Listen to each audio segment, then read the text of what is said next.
You're watching Central Illinois on the Record. All right, welcome back. We are continuing the conversation about the Janus versus AFSCME decision with the IEA. A couple of representatives, a teacher from Springfield, Neil Calderon, and Bridget Shanahan, Media Relations Director with the IEA.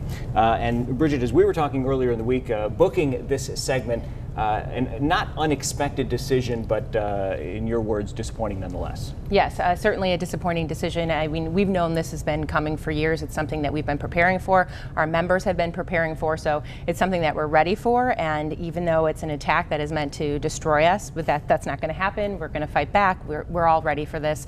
But yeah, it's certainly a setback, and we know that the conservative right and Governor Rauner and the Illinois Policy Institute are trying to destroy us with this, and of course that's a bit unsettling. Neil, how does this impact you in your position as a teacher? I know that one of our affiliate stations, you spoke with WCIA earlier this week about this, and you talked about fighting back as well, just like Bridget did. How do you fight back in a situation like this? For us, fighting back is making sure to connect with all of our members, having conversations with our friends in the building, talking to the teachers I work with every day, my friends that I've been working with for years and years, and talking about the value of being a part of a union. As an individual,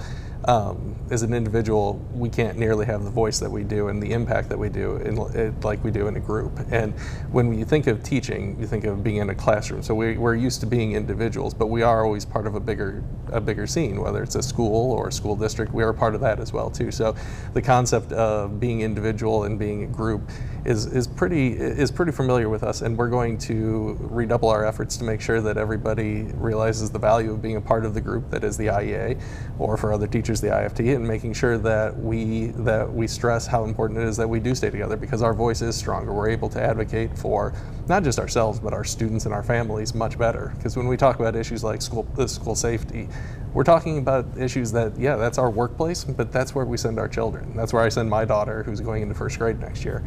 And so when we talk about those issues as a collective bargaining unit, we're talking about those for not just ourselves but our community too. Now, Mark Janus, obviously in framing this argument, did so as an issue of free speech, and he said that it was violating his First Amendment rights to have to pay these dues. But after the decision was made, it was very much framed as a political argument, and you kind of alluded to that, I think, Bridget. And you kind of heard from President Trump and certainly J.B. Pritzker, and obviously, for obvious reasons, he's using that as on the campaign trail. But you know, do you see this as more of a First Amendment issue, or now more of a political tool?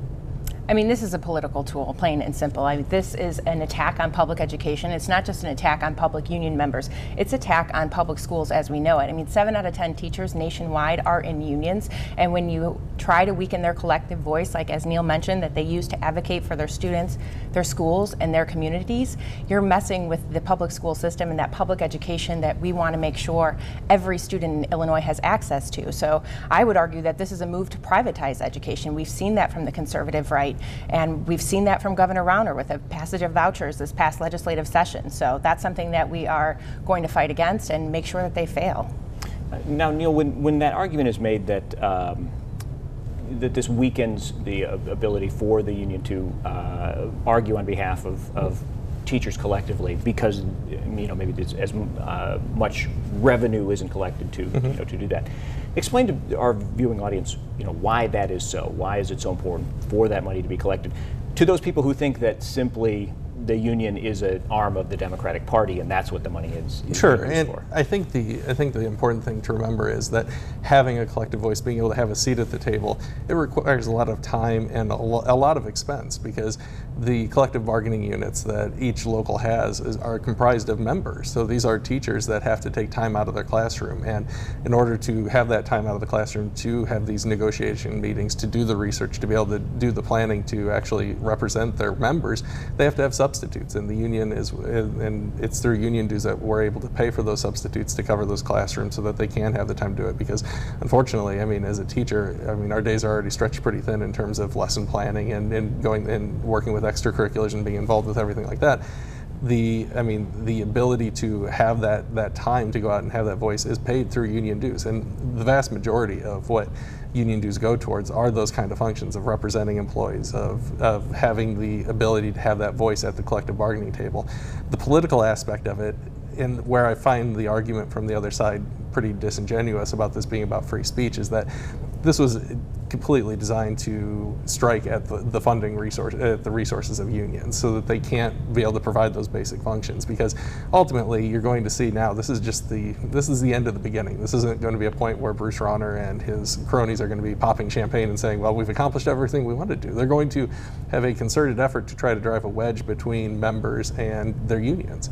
And that's all in an effort to try to make sure that in the meantime, unions are legally required to represent everybody and to provide full services, but not be compensated for them, not be funded for them. And so that's where the issue lies. If this were about free speech, Bruce Rauner would have championed, oh, well, then unions should only represent their members, but he didn't do that. He wanted to make sure that this case formed that wedge that could be used to defund unions and at the same time cause them to be less effective because they just don't have the resources to represent their members. And I think, sorry to interrupt you, Paul, I think it's important to note too that the fair share fees that the Supreme Court ruled against are separate from the extra fees that our members pay. And that's the money that is used for lobbying efforts and for political functions. So it is different. So he wasn't talking about the extra money that you pay towards lobbying if you're a full-fledged member like Neil is. So this is a different story altogether. Wouldn't a separate argument be potentially in this state that legislation was passed by the General Assembly to automatically raise teacher salaries? So wouldn't that take away some of the argument for unions, at least in that part of negotiations, that, hey, the General Assembly has the power to raise teacher salaries on a now year-by-year basis? Sure, and I think if you look at why the General Assembly acted that way, it's because teachers have a voice, because we, through our union, advocated for improving our compensation.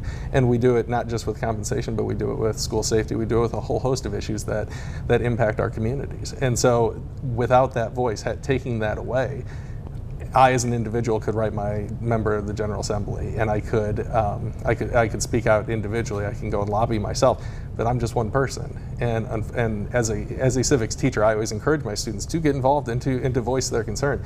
But there's a reason why in the First Amendment we have the right to assemble. It's because as a group of people with like-minded concerns, you can make a bigger difference. And that's why I've been a proud union member since the start of my career. In fact, when I was a student teacher, I signed up to be a student member of the IEA because I was that excited to be in the union. So, Bridget, what is next then? I know because we've mentioned a couple times, continuing to fight.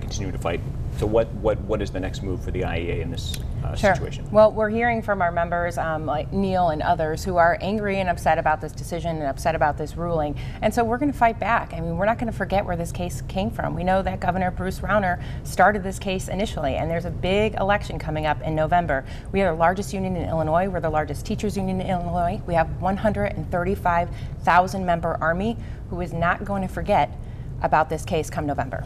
And Neil, I'm going to let you have the last word. What do you tell your fellow teachers who are happy about this decision handed down by the Supreme Court?